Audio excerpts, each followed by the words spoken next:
Two people walk into the same room at the same time with exactly the same goal. One of them starts talking almost immediately, eager to impress, filling every silence with something clever to say. The other barely says a word at first.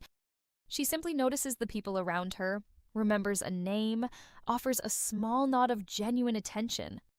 20 minutes later, when the room has emptied out, almost nobody remembers what the first person said. Almost everybody remembers how the second person made them feel. That difference isn't luck. It isn't charisma in the way we usually think about it, the loud, magnetic kind that fills up a room the second someone walks in. It's something quieter, something almost nobody talks about because it doesn't look impressive from the outside. There's a common mistake people make when they think about social skill. They assume it's about being impressive, saying the right thing, having the right opinion, standing out in a crowded room. But the people who actually move through life with ease, who get remembered, trusted, promoted, invited back, tend to rely on something much simpler: politeness. Not the stiff, old-fashioned kind, not empty manners recited out of habit. A sharper, more intentional version of it.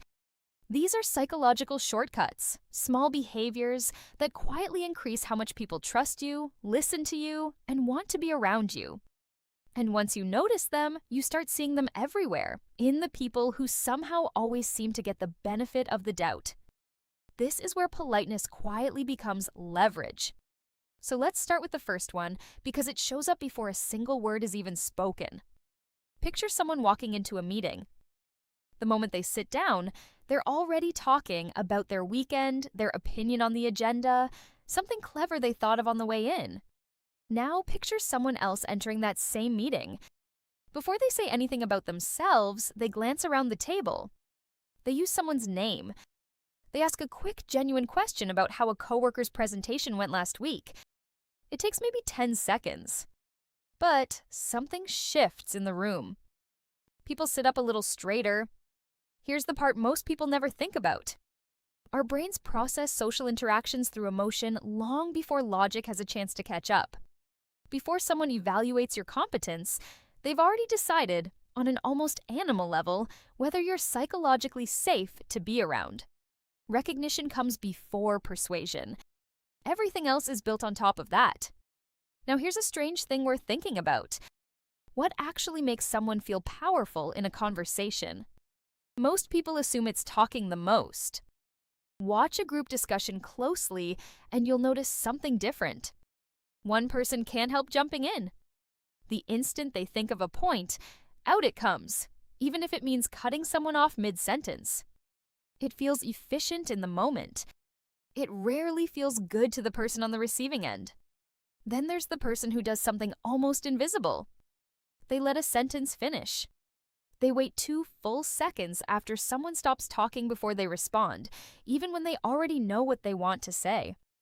Silence, used deliberately, is one of the most underrated status signals in any room. It tells everyone present that you're not scrambling to be heard because you were never afraid of the quiet in the first place. The loudest person often leaves the weakest impression. The one who spoke last is usually the one people quote afterward. Here's a situation almost everyone has lived through. A friend comes to you with a problem, and you immediately start solving it for them. Here's what you should do. Here's what I would do. Here's the obvious answer. You mean well. But watch their face while you're talking. Something closes off, even if they nod along. Now imagine a different approach. Instead of handing them a solution, you ask a question. What do you think is really going on here? That small shift changes everything, because people rarely argue with conclusions they arrive at themselves. When you hand someone an idea, they have to decide whether to accept it or defend against it. When you help them find the idea on their own, they already own it. And ownership is far more persuasive than any argument could ever be. Recognition comes before persuasion, remember? But ownership is what makes persuasion unnecessary altogether. This is the point where courtesy starts outperforming charisma. Disagreement is where most people lose points without realizing it. Someone states an opinion, and the response comes back fast and flat. I'm right. Or worse, that's just wrong. It might even be true. It rarely changes anyone's mind. Compare that to a different kind of response. That's an interesting way to look at it. Here's how I see it slightly differently. Same disagreement. Completely different outcome.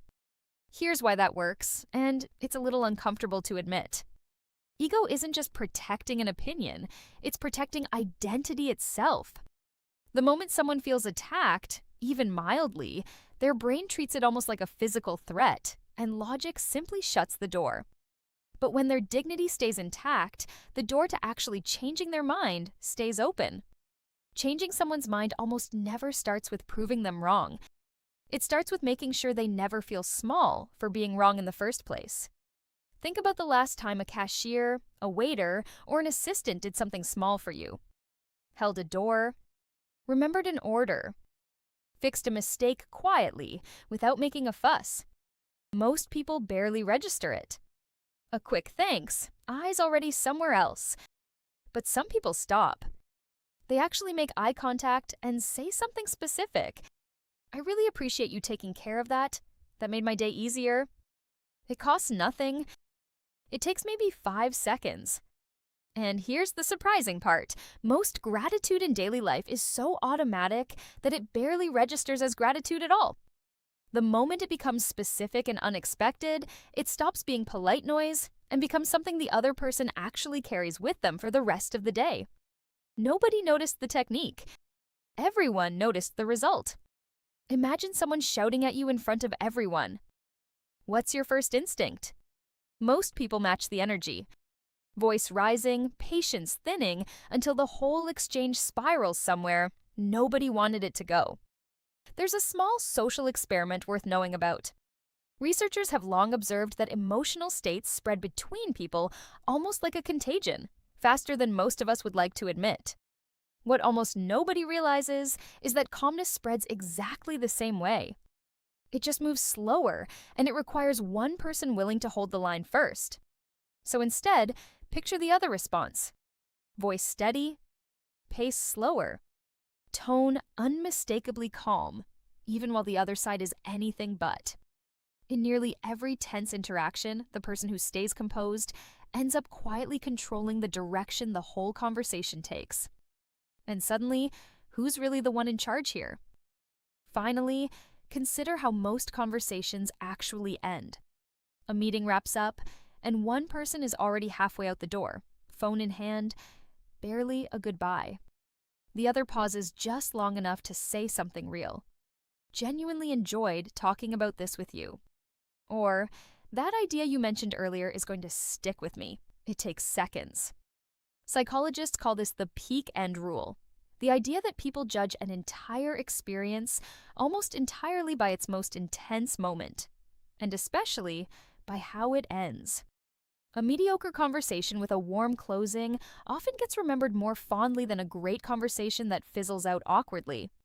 This is the one almost nobody notices, because it happens after most people have already stopped paying attention. Relationships, professional and personal alike, often expand or quietly shrink in that tiny window right before goodbye. Look back at those two people from the very beginning, walking into the same room with the same goal. The difference between them was never talent or charm in the flashy sense, or even intelligence. It was a series of small, deliberate choices made consistently, almost invisibly, choices so ordinary that nobody in the room ever consciously noticed them happening in real time. None of this guarantees that everyone will like you. And it certainly isn't about manipulation dressed up as manners. It's simply this. People may forget your arguments, your achievements, or even your best jokes. They rarely forget how you consistently made them feel. That's the real, quiet advantage hiding underneath something as ordinary as politeness. So, here's a question worth sitting with. Which of these 7 habits do you already practice without thinking about it? And which one genuinely surprised you today? Let us know in the comments. And if this gave you something useful to carry into your next conversation, don't forget to like, subscribe, and we'll see you in the next one.